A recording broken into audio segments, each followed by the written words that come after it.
Screen shots पर गौर करें। 3 मोतबर लोगों का तर्जुमा मैं लगा रहा हूँ। अगर रऊसकुम में रऊसा के मानी सर हैं तो सूरह अल बकरा की आयत नंबर 279 में ये लफ्ज़ सेम अल यज़उ के साथ आया है, वहाँ मानी सर क्यों ना किए गए।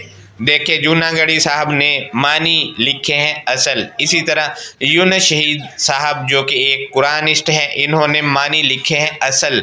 इसी तरह अहले हदीस के अब्दुल सलाम ने लिखा है कि हर चीज़ का ऊपर का हिस्सा इसका रऊसु है, लेकिन इन्होंने असल मानी लिखे हैं कि इसके मानी असल है। देखा दोस्तों, आपने इन तीनों में से किसी ने भी रऊसु के मानी सर नहीं किए, लेकिन यहाँ आकर अकीदत आयत पर अंडेल कर आयत को उसके ताबे कर लिया और मानी सर कर दिए, जबकि रऊसा के मानी कंट्रोलर, सरदार, हैंडलर के हैं। गौर करें, स्क्रीनशॉट पर लिखा है आमिरिन नज्जारन यसनउल हिरजाना वख्तलाता बिहिम वल्तहमा बिनसबिहिम हत्ता रअसा अलैहिम।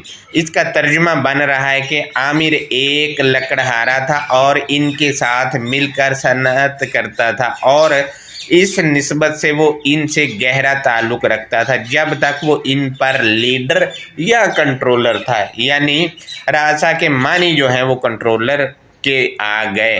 दोस्तों मज़ीद देखें, एक और स्क्रीनशॉट इसमें लिखा है हुआ अकबरू रास फिल हत्ताती दी, वो अपने इलाके का सबसे बड़ा चीफ है। अब देखें यहाँ पर भी इसके मानी चीफ बन रहे हैं।